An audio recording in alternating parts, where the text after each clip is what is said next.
This video contains audio content only. There are no visual elements or images accompanying the audio. If you're expecting to see video footage, please note that this is an intentional audio-only presentation. We recommend listening to this content rather than watching the screen. Thank you for your understanding and enjoy the audio. Welcome to a captivating exploration of the Kaluli people, a community whose lives are deeply intertwined with the vibrant rainforest of Papua New Guinea. In this journey, we'll unravel the rich tapestry of Kaluli culture, exploring their traditions, beliefs, and unique ways of interacting with the world around them. We'll use clear and accessible language to make this intricate culture understandable and engaging for everyone. Prepare to be transported to the slopes of Mount Bosavi, the ancestral home of the Kaluli, where the rainforest's rhythms permeate every aspect of life. We'll delve into their profound connection with nature, discovering how the forest's sounds, sights, and cycles shape their language, music, and very way of thinking. We'll explore how their intricate knowledge of the rainforest's flora and fauna, particularly their remarkable ability to identify and mimic bird calls, reflects their belief that birds are the spirits of their ancestors. We'll also uncover the heart of Kaluli social life, the longhouse, where families share not just a living space but a rich tapestry of traditions and stories. We'll examine the Kaluli kinship system, their unique approach to marriage, and the importance of reciprocity and obligation in maintaining social harmony. This exploration will also delve into the fascinating world of Kaluli music, a vibrant expression of their rainforest soul. We'll uncover the concept of dulagu ganalan, or lift up over sounding, and discover how this principle shapes their musical aesthetic, creating a layered and interwoven soundscape that mirrors the rainforest itself. We'll explore the various genres of Kaluli music, from the melodic Kaluba songs sung during work and leisure to the poignant Sa Yalab, the language of tears and birdsong. Furthermore, we'll journey into the realm of Kaluli ritual and ceremony, examining the Gisaro, a powerful performance that combines music, dance, and emotional catharsis into a unique ritual of mourning and reciprocity. We'll also explore the historical significance of the Ba'ae, the ceremonial hunting lodge, and its role in shaping Kaluli male initiation.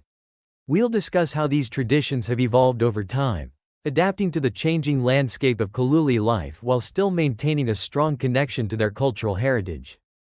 By the end of this exploration, you'll have gained a deeper understanding of the Kaluli people, their rich cultural traditions, and their remarkable ability to thrive in one of the world's most remote and challenging environments. You'll appreciate the intricate ways in which their lives are interwoven with the rainforest, and you'll gain a newfound respect for the diversity and resilience of human cultures. Join us as we embark on this fascinating journey into the heart of the rainforest and the world of the Kaluli people. Chapter 1. Whispers of the Rainforest. Discovering the Kaluli people. Imagine a place where the air hangs heavy with the scent of damp earth and orchids, where a symphony of unseen creatures orchestrates the dawn, and where the mist-shrouded slopes of a slumbering volcano rise from a sea of emerald green. This is the ancestral home of the Kaluli people, a realm of ancient traditions and deep connection to the rainforest of the Great Papuan Plateau in Papua New Guinea.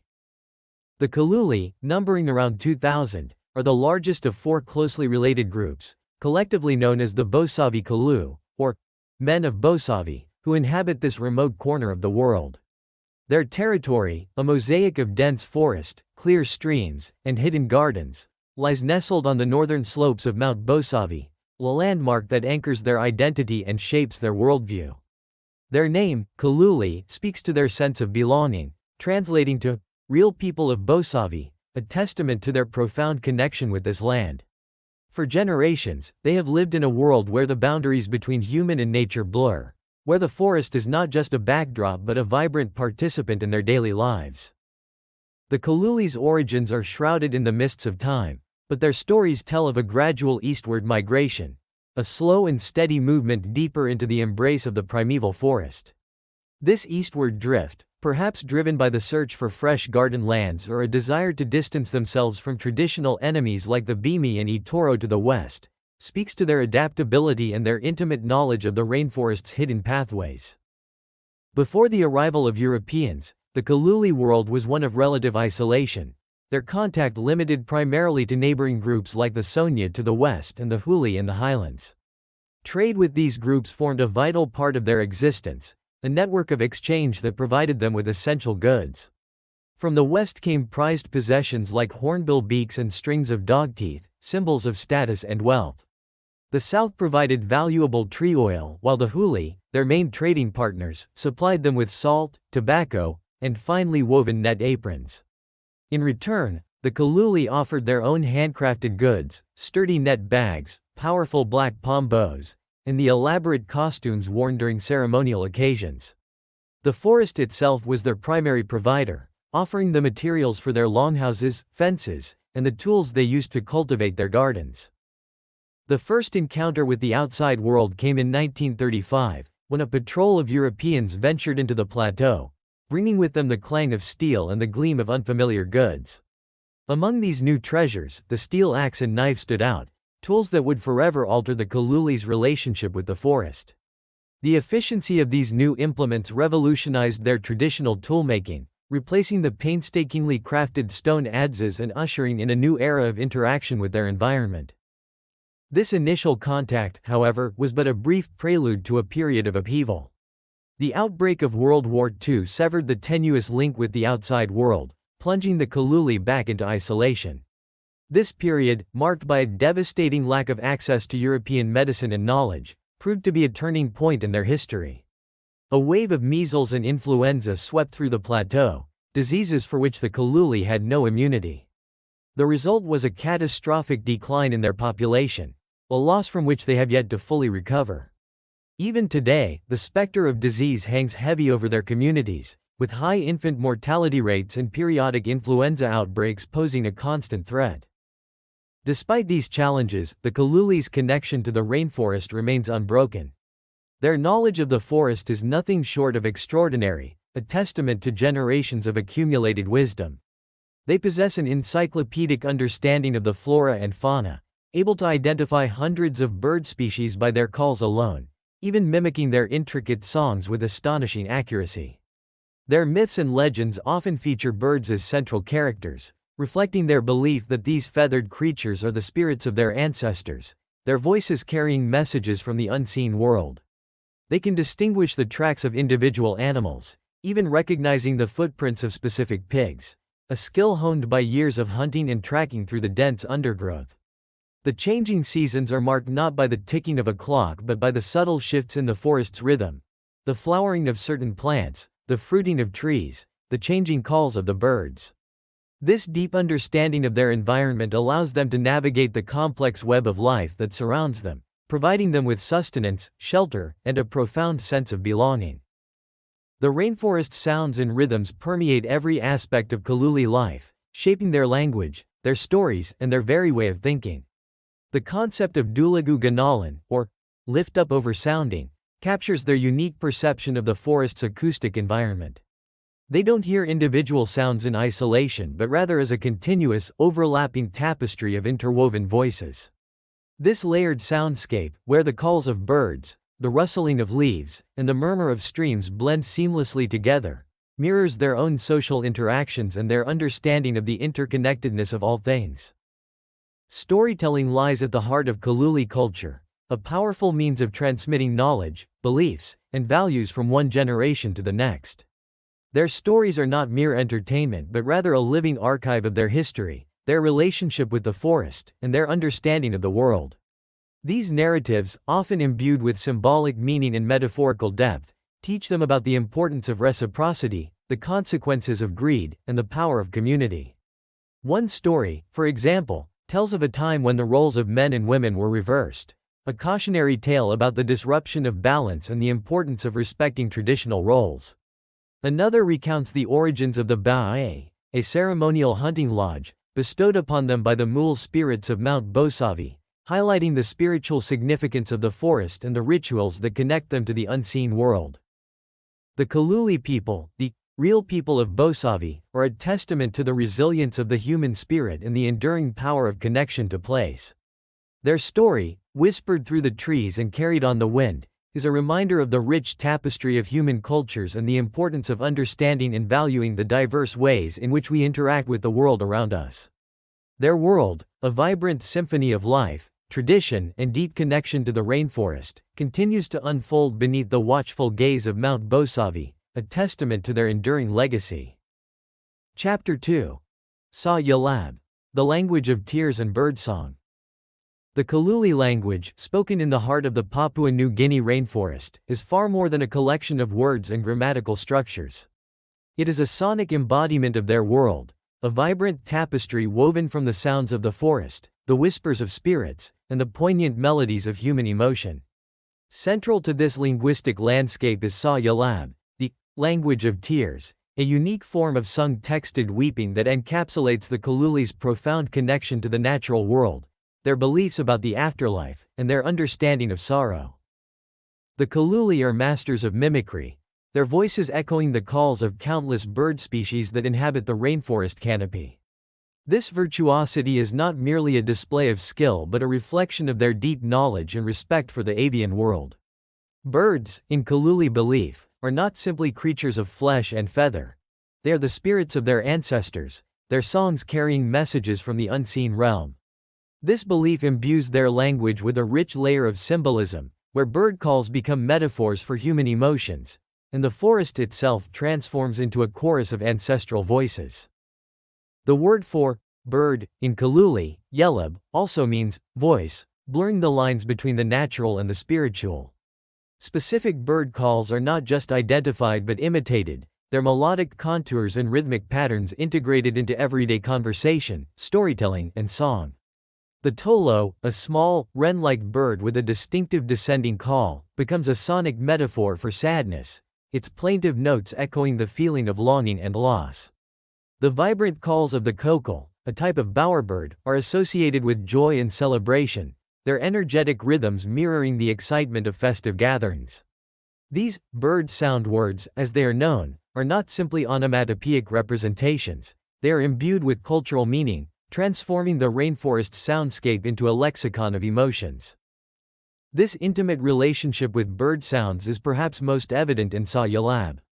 Unlike other forms of Kaluli weeping, which range from the short, sharp cries of men to the more sustained wails of women, Sa Yalab stands out as the most refined and aesthetic form of expression. It is not simply crying, it is a performance, a carefully crafted expression of grief that blends sung text with the melodic contours of birdsong. The four descending tones that characterize Sa Yalab are said to be inspired by the mournful call of the muni, a type of fruit dove. A Kaluli myth tells of a young boy who, denied a share of crayfish by his sister, transforms into a muni bird, his human tears becoming the bird's sorrowful song. This myth underscores the Kaluli belief that birds are the embodiment of human emotions, their calls echoing the deepest feelings of the human heart. Sa Yalab is not performed in isolation. It is often heard during ceremonial occasions, such as funerals and seances, where it serves as a powerful expression of collective grief. In these settings, women, the primary practitioners of Sa Yalab, weave together improvised texts that tell the story of the deceased, recounting their life, their relationships, and the circumstances of their death. These sung narratives, punctuated by the characteristic descending melody, become a form of communal mourning, a way of sharing sorrow and honoring the departed. The bird sound words embedded in these texts create song paths, linking the cartography of the rainforest to its inhabitants, both living and deceased. As the women weep, they trace the paths the deceased walked, the places they lived, and the relationships they forged, creating a sonic map of memory and loss. The Kaluli believe that verbal interaction is the primary index of cultural competence. From an early age, children are taught the importance of using spoken language to communicate desires, express thoughts, and appeal to others. This emphasis on verbal expression extends to the realm of emotions, where weeping, particularly Sa Yalab, becomes a powerful way of communicating sorrow and seeking comfort. Kaluli children learn to weep not through imitation but through direct instruction. Mothers will hold their infants close, whispering the words of Sa Yalab into their ears, teaching them the appropriate melodies and texts for expressing grief. This process of guided weeping is seen as a crucial part of a child's social development, a way of learning how to navigate the complex landscape of human emotions. The Kaluli's unique understanding of sound, known as Dulagu Ganalan, or lift up over sounding, applies not only to their music but also to their weeping. This concept describes the overlapping and interlocking nature of Kaluli's sonic expression, where individual sounds are not heard in isolation but rather as part of a dense, layered soundscape. In Sa Ya Lab, the voices of the weepers intertwine, their individual melodies blending together to create a rich, textured sonic tapestry. This overlapping of voices, reminiscent of the rainforest's interwoven sounds, creates a powerful emotional impact, drawing both performer and listener into a shared experience of grief. The sounds of weeping, like the calls of birds, become part of the forest symphony, a poignant reminder of the interconnectedness of all living things. Sa Ya Lab, the language of tears and birdsong, is more than just a form of weeping. It is a powerful expression of Kaluli identity, a testament to their deep connection to the rainforest, their beliefs about the spirit world, and their understanding of sorrow. It is a language that speaks to the heart, a language that transcends words and connects the living with the dead, the human with the natural, the seen with the unseen. It is a language that echoes through the rainforest, a poignant reminder of the enduring power of human emotion and the profound beauty of Kaluli expression. Chapter 3. Woven Sounds. The Tapestry of Kaluli Music. The rainforest of the Great Papuan Plateau is not silent. It hums with a constant symphony of interwoven sounds, the rustling of leaves, the gurgling of streams, the chirping of insects, the calls of birds. For the Kaluli people, these sounds are not merely background noise. They are the voices of the forest, the whispers of spirits, the very essence of their world. Kaluli music, born from this vibrant soundscape, is not a separate entity but an extension of the rainforest itself, a tapestry woven from the threads of nature, story, and ceremony. Central to the Kaluli musical aesthetic is the concept of dulagu ganalan, or lift up over sounding. This principle, which permeates every aspect of their sonic expression, describes the overlapping and interlocking nature of sounds, mirroring the rainforest's dense and layered acoustic environment. Imagine a group of men felling trees for a new garden. Their axes ring out, not in unison, but in a cascade of rhythmic blows, each echoing and overlapping the others. As they work, they burst into whoops and yodels, their voices intertwining like the vines that climb the forest giants. Fragments of Kaluba songs, melodic tunes associated with work and leisure, emerge from the layered soundscape, adding another dimension to the polyphonic texture. The result is not a cacophony but a harmonious blend of human and natural sounds, a sonic embodiment of collective effort and shared experience. This lift up over sounding is equally evident in other Kaluli musical contexts. During the sago making process, women gather by the creek, their stone pounders striking the split palm trunks in a rhythmic counterpoint. As they work, they sing Kaluba songs, their voices echoing and overlapping, creating a mesmerizing tapestry of sound. One woman might sing a song about her brother who has moved to a distant longhouse, her voice filled with longing. Another might sing about the trees used for resin torches, her melody intertwining with the first, creating a rich and textured soundscape. The rhythmic pounding of the pounders, the splashing of water, the singing of the women, all merge into a unified whole, a sonic expression of the interconnectedness of life, work, and song. Kaluli music encompasses a variety of vocal genres, each with its own distinct function and characteristics. Gisalo, Kaluba, Sabio, Iwo, Healo, and Kelakelioba. These are just some of the named forms that comprise the Kaluli musical repertoire. Kaluba, as we have seen, is a melodic style sung during work and leisure activities, often accompanied by rhythmic whistling or the percussive sounds of tools. Healo and Kaluba are compositional genres, allowing for individual expression and creativity within established melodic frameworks. Sabio is a form of texted weeping, often performed by women during times of sorrow or loss. Iwo, Healo, and Kelakelioba are other vocal genres, each with its own specific context and purpose, contributing to the rich tapestry of Kaluli musical expression. The natural world is not just a backdrop for Kaluli music, it is the very source of its inspiration. Bird sounds, in particular, play a central role in shaping the melodic contours and rhythmic patterns of their songs. The descending four-tone melody of Sa Ya Lab, the sung texted weeping, is said to be derived from the call of the muni bird, a type of fruit dove. Other bird calls, each with its own unique melodic and rhythmic characteristics, inspire a variety of musical expressions, from the lively trills of the kokol to the mournful cooing of the tolo.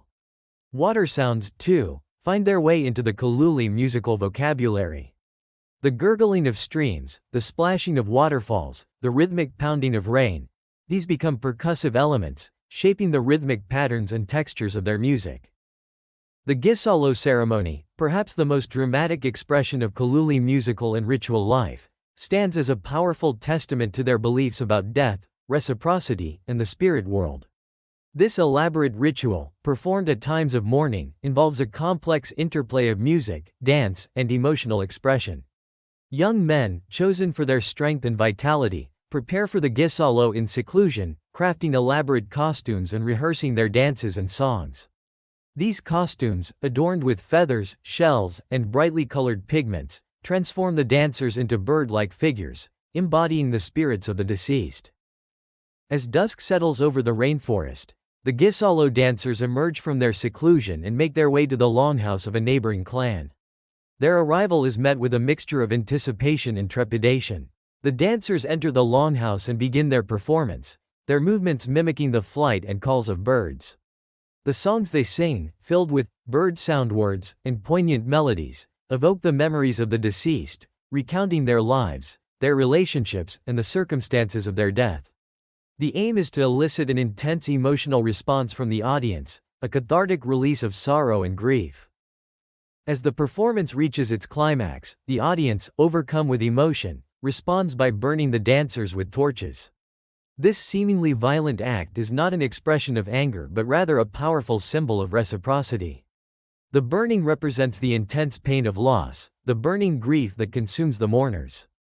It is also a gift, a reciprocal exchange for the emotional outpouring evoked by the dancers. The dancers, in turn, accept the burning stoically, their unwavering composure a testament to their strength and their connection to the spirit world. Kaluli music is inextricably linked to storytelling. Their songs often narrate myths, legends, or personal experiences, weaving together narrative and melody into a seamless whole. One song might tell the story of the boy who transformed into a muni bird, his sorrowful call echoing the pain of abandonment.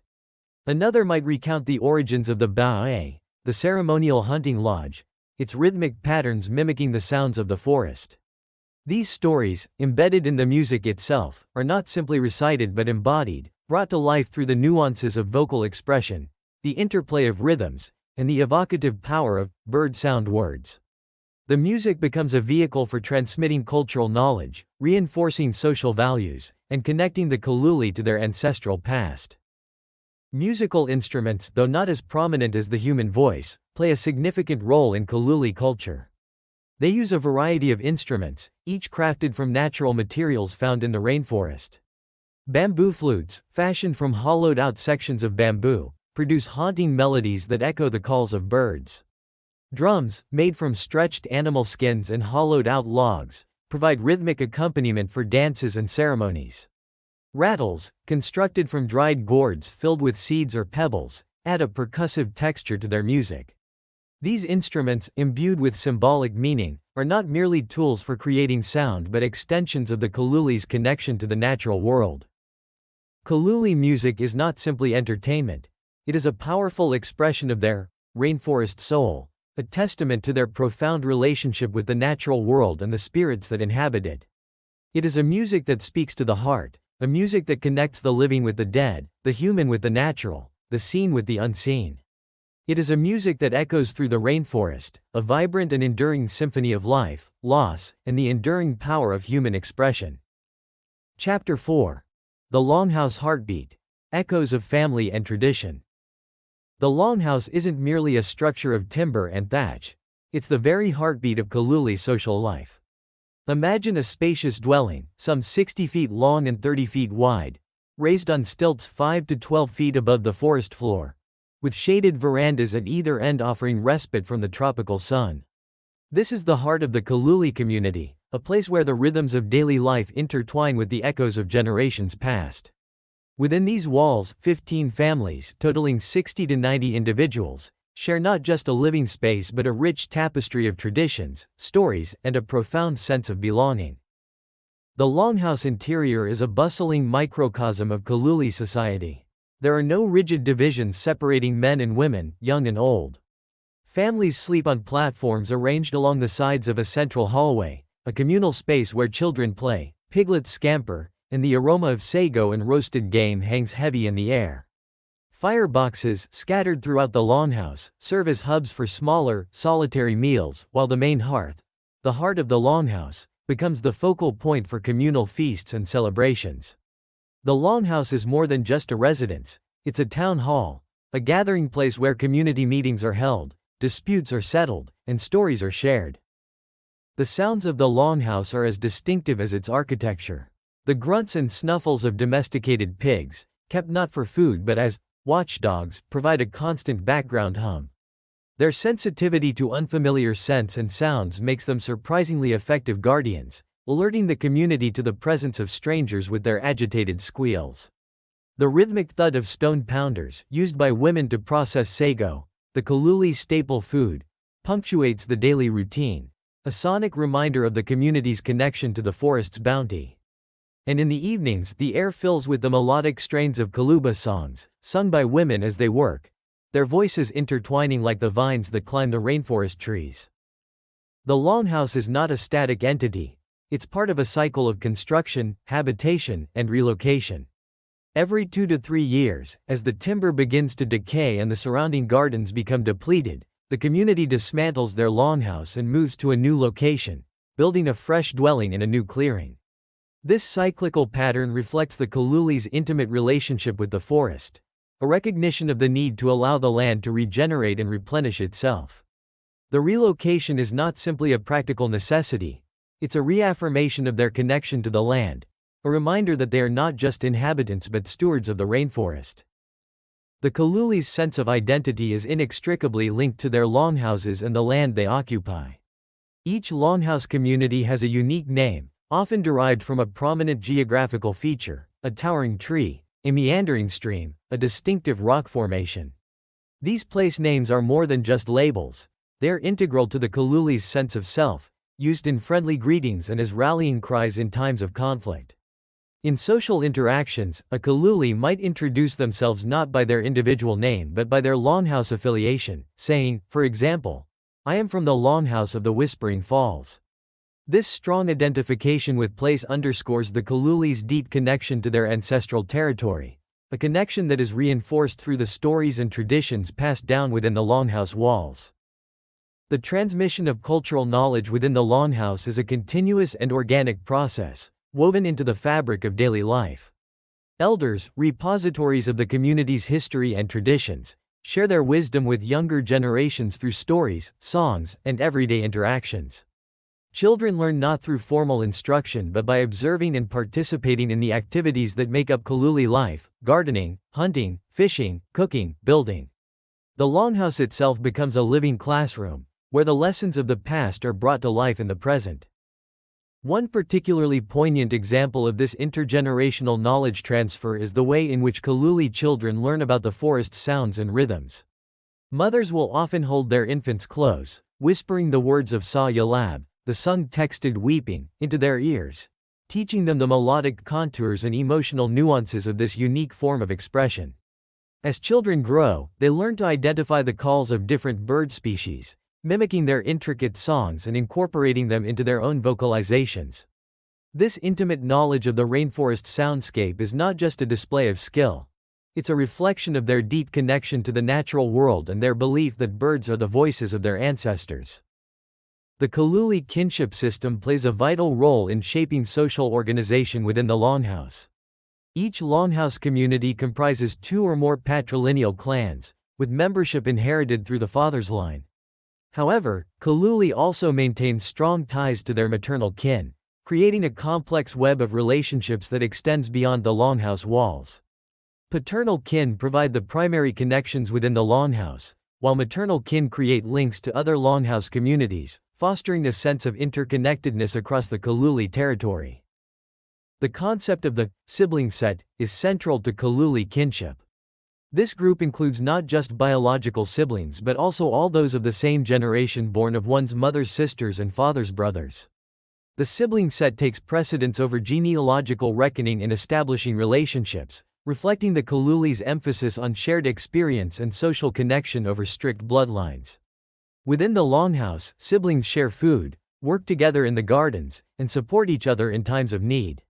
This close bond reinforces the sense of community and cooperation that characterizes Kaluli's social life.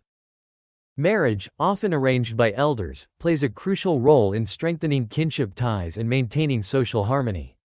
The Kaluli are exogamous, meaning they marry outside their own clan and often outside their own longhouse community. When a young man is ready to marry, the elders of his longhouse will initiate the process, selecting a suitable bride from another clan. The bride price, a collection of valuable goods, is contributed not just by the groom's family but by all the members of his longhouse, reflecting the communal nature of Kaluli society.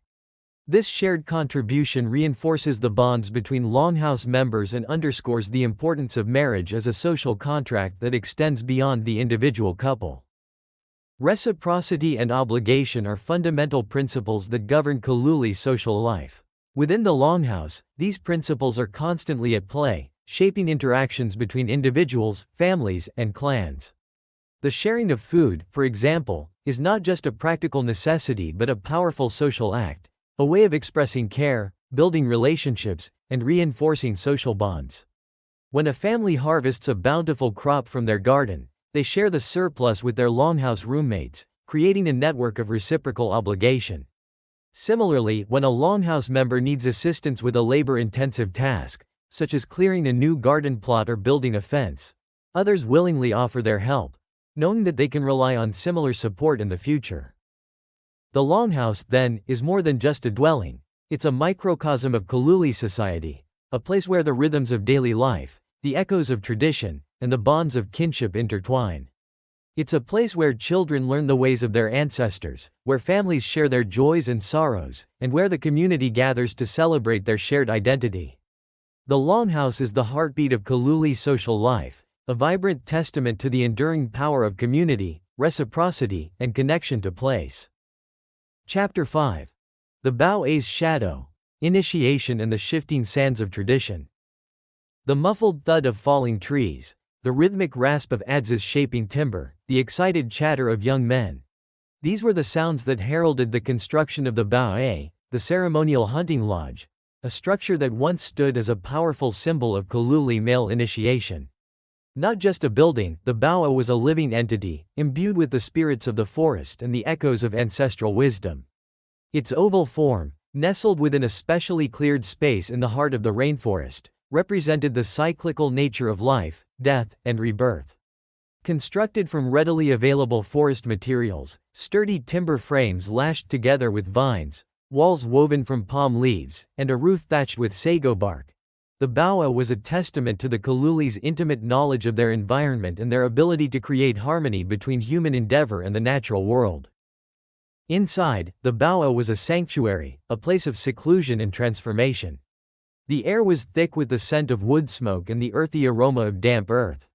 A central hearth, the symbolic heart of the lodge, provided warmth and light, casting flickering shadows that danced across the woven walls. Sleeping platforms, arranged around the perimeter, offered rest and respite for the initiates, while a large smoking rack, suspended above the hearth, held the accumulated bounty of their hunts, a testament to their growing prowess as hunters and providers.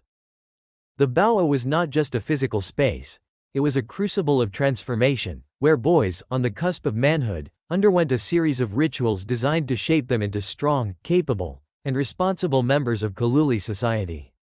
The central focus of these rituals was hunting, an activity that was not just about acquiring food but also about developing courage, skill, and a deep understanding of the forest's rhythms.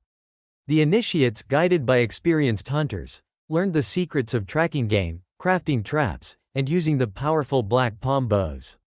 They learned to interpret the subtle signs of the forest, the rustle of leaves, the broken twigs, the faint scent of animal musk, and to move through the dense undergrowth with stealth and precision. Storytelling was woven into the fabric of Bao-A life, providing a vital link to the past and reinforcing cultural values. As the initiates gathered around the central hearth, the flickering flames casting dancing shadows on their faces, the elders would share stories of legendary hunters, their exploits imbued with symbolic meaning and metaphorical depth. These narratives, passed down through generations, taught the young men about the importance of courage, respect for the forest, and the delicate balance between human needs and the natural world. One story, for instance, recounted the origins of the Bao'e itself, a gift from the Mule spirits of Mount Bosavi, emphasizing the spiritual significance of the lodge and the rituals performed within its walls. Another tale, whispered in hushed tones, told of a young boy who, consumed by greed, transformed into a Muni bird, his sorrowful call a constant reminder of the consequences of selfishness. Woven into the fabric of Bao'e life was the practice of ritual pederasty. While seemingly shocking to outsiders, this practice held deep cultural significance for the Kaluli. They believed that boys, unlike girls, needed assistance to achieve full manhood, and that this assistance came in the form of semen, believed to possess a life-giving force that promoted physical growth and mental understanding. Older bachelors, chosen for their strength and vitality, would engage in sexual relations with the younger initiates, a ritual seen as essential for their development into strong and capable men. This practice, shrouded in secrecy and often a source of embarrassment in the presence of women, was an integral part of the Bao'e's role in shaping Kaluli masculinity. The arrival of European contact in the mid-20th century cast a long shadow over the Bao'e and the traditions it embodied. Missionaries, arriving with their message of salvation and their condemnation of traditional practices, viewed the Bao'e and its associated rituals, including pederasty, as pagan and immoral. Government officials, eager to impose their own systems of law and order, outlawed practices they deemed uncivilized. The introduction of Western education and the lure of a cash economy further eroded the Bao'e's relevance in the eyes of the younger generation. The combined pressures of missionization, government influence, and changing social values created a climate in which the Bao'e could no longer thrive. By the mid-1960s, the last Bao'e had been dismantled, its timbers left to decay in the rainforest, its rituals fading into memory. The decline of the Bao'e was not without resistance. Many Kaluli elders lamented the loss of this vital tradition, recognizing the crucial role it played in shaping young men and strengthening community bonds. They saw the Bao'e not as a relic of the past but as a living embodiment of their cultural identity, a connection to their ancestral heritage. However, the forces of change proved too powerful, and the Bao'e, along with other traditional practices, gradually disappeared from Kaluli life. The loss of the Bao'e did not mark the end of male initiation in Kaluli culture. While the specific rituals and ceremonies have evolved, the underlying purpose, the transition from boyhood to manhood, persists. New practices, often incorporating elements of Christian belief and Western education, have emerged to fill the void left by the Bao'e. These new rites of passage, while lacking the Bao'e's extended period of seclusion and its focus on hunting magic, still emphasize the development of manly qualities, strength, responsibility, and respect for tradition.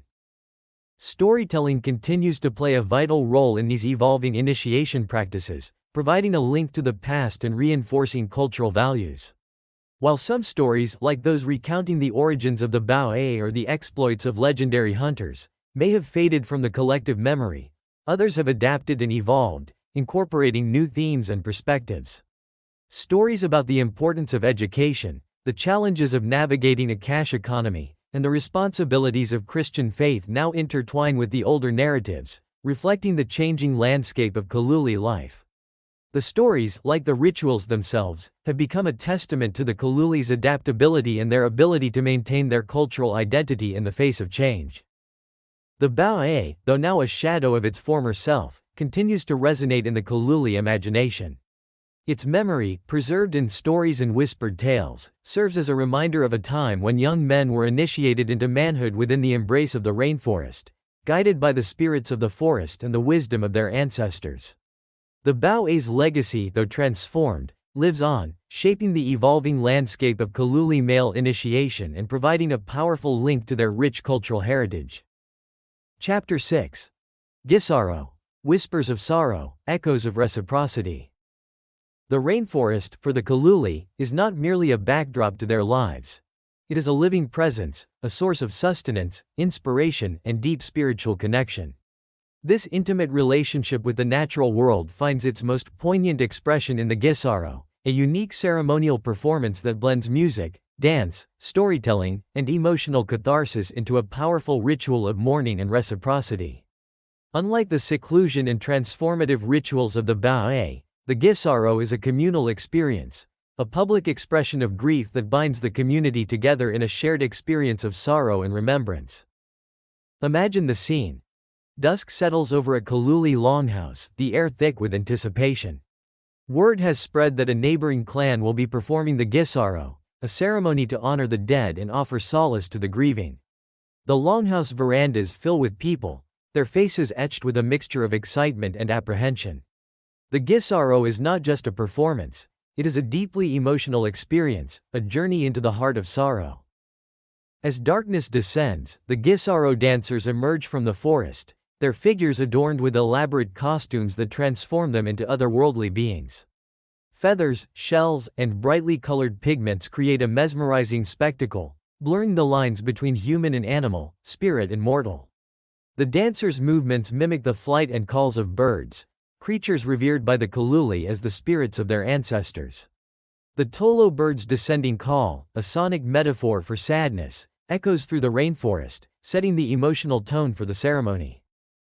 The Gisaro songs, filled with poignant melodies and bird-sound words, are not simply musical performances, they are sonic narratives, stories of loss and remembrance. The texts, often improvised by the lead dancer, recount the lives of the deceased, their relationships, the circumstances of their death.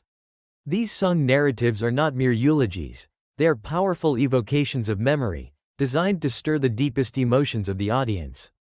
The kokol bird's vibrant calls, interwoven into the songs, create a sense of heightened emotion, mirroring the intensity of the mourner's grief.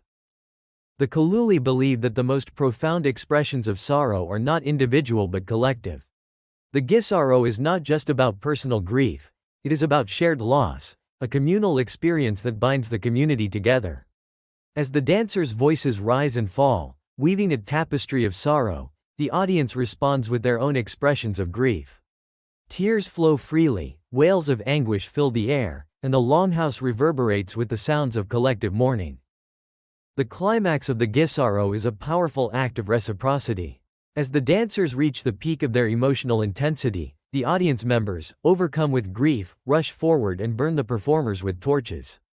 This seemingly violent act is not an expression of anger or aggression. It is a gift, a tangible expression of the pain and sorrow evoked by the dancer's performance. The burning is a reciprocal exchange, a way of acknowledging the depth of the dancer's emotional labor and sharing in the collective experience of grief.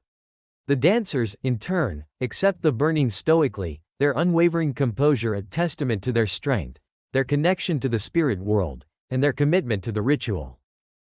The Gisaro, like the rainforest itself, is a dynamic and ever-evolving entity. While the core elements of the ceremony remain constant, the specific songs, stories, and costumes change with each performance, reflecting the unique circumstances of the deceased and the emotional landscape of the community. The Kaluli recognize the importance of adaptability, their traditions not fixed in stone but rather flowing like the rivers that carve through their rainforest home. The arrival of Christianity and Western influence has brought new challenges to the Gisaro and other Kaluli traditions. Missionaries, viewing the Gisaro's burning ritual as barbaric, discouraged its practice. The introduction of Western education and the lure of a cash economy further eroded the ceremony's relevance in the eyes of the younger generation. However, despite these pressures, the Gisaro persists, albeit in modified forms. The burning ritual, while still practiced in some communities, has become less intense, often replaced with symbolic gestures of reciprocity, such as the gifting of food or other valuable goods. The Kaluli's unique approach to listening, their dulagu ganalan, or lift up over sounding, is not just a musical aesthetic. It is a way of knowing, a way of being in the world. It shapes their understanding of the rainforest, their relationships with each other, and their interpretation of stories and ceremonies. In the Gisaro, this way of listening is brought to the forefront, as the interwoven sounds of voices, instruments, and the natural world create a dense and layered sonic tapestry that evokes a powerful emotional response. The overlapping rhythms of the drums, the interwoven melodies of the singers, the whoops and cries of the audience, all contribute to the Gisaro's unique sonic signature. The Kaluli language, with its rich vocabulary of bird sound words and its emphasis on vocal mimicry, further enhances the Gisaro experience. The dancers' songs, filled with onomatopoeic representations of bird calls, evoke the presence of ancestral spirits and connect the living with the dead. The Muni bird's mournful call, interwoven into the songs, becomes a symbol of sorrow, while the Kokol bird's vibrant trills create a sense of heightened emotion. The Kaluli's ability to identify hundreds of bird species by their calls alone, and to mimic their intricate songs with astonishing accuracy, demonstrates their deep connection to the rainforest soundscape and their belief that birds are the voices of their ancestors. The Kaluli believe that words have power, the ability to shape reality, evoke emotions, and create connections. In the Gisaro, this belief finds its most potent expression. The dancers' words, carefully chosen and artfully delivered, evoke the memories of the deceased, bringing their spirits back to the longhouse. The audience's response, whether through tears, wails, or the burning of torches, is a testament to the power of words to move the heart and transform experience.